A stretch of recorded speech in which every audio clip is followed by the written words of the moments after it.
My first morning alarm to get up this morning went off at 3:22 a.m. 3:22 a.m. Think about that for a second. Why in the world does anybody get up at 3:22 a.m.? I'm J Loren Norris with Leading Leaders Podcast.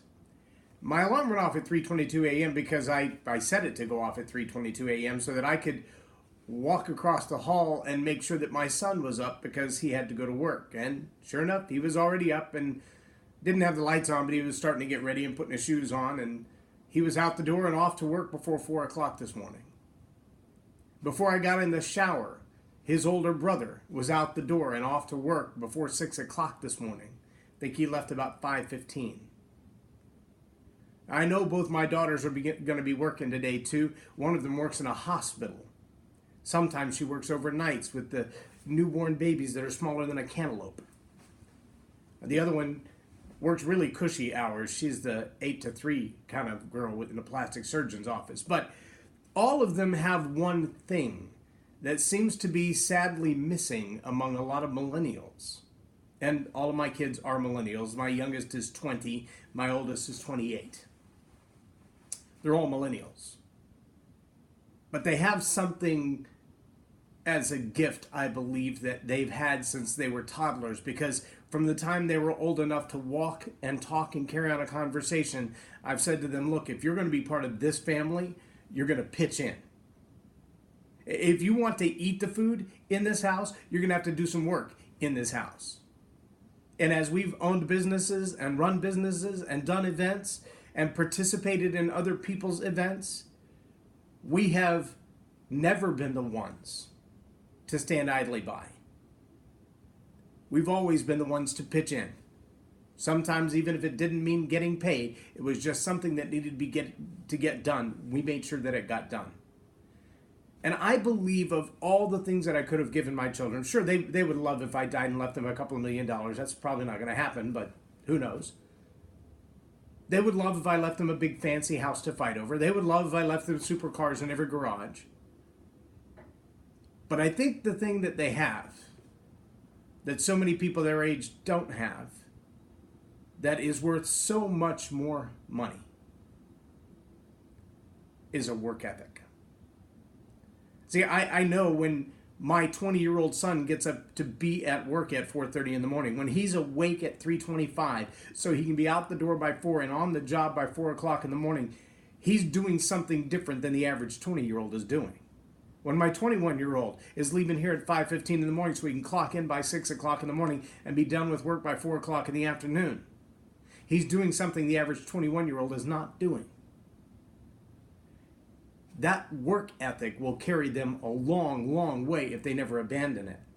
I've been listening just recently to Damon John and some of his teachings and ideas on growing a business. His newest book is called Rise and Grind.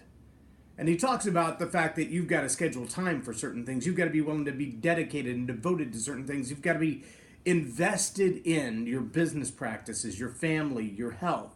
You've got to have that balance.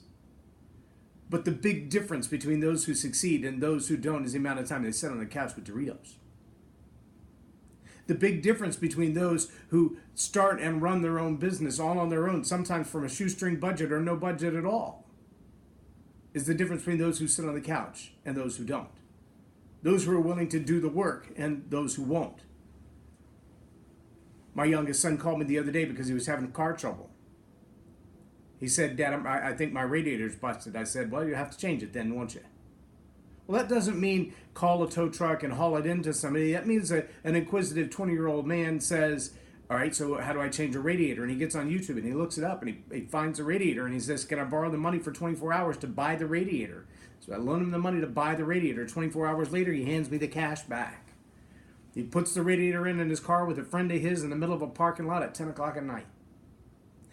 See, that's not a guy who's going to find himself sitting on the side of the road somewhere stranded and terrified. He's not a guy who's going to find his family homeless and wanting, because this is a guy who's going to know how to find a way to make it happen. Get up and get it done. Don't wait for somebody else to do it for you. Get up and get it done. Find a way to get it done. You may have to ask for help. You may have to borrow for a moment. But if you do nothing, nothing is what's coming your way. If you contribute nothing, nothing is what you're going to get back. But if a man wants to eat, let him work. If you want your children to grow up with the security of knowing that they can always find a way and make a way, don't leave them money in the bank. Leave them a work ethic. The faith in themselves to know I've got this and I can do this. The faith in a God who will always stand behind them when they're doing the right thing. And a work ethic. Because if you've got a work ethic, if you've got the willingness and the ability to do a job or 2 jobs or 5 jobs or whatever it takes, if you've got the whatever it takes mentality, you've got a chance to win. In my opinion, in my experience, as a now 50-year-old father and a grandfather, I can't imagine a greater gift that you can give your children in this life than a work ethic. Teach them to work. I'm J Loren Norris with Leading Leaders Podcast on Tell It Like It Is TV. Have a blessed day.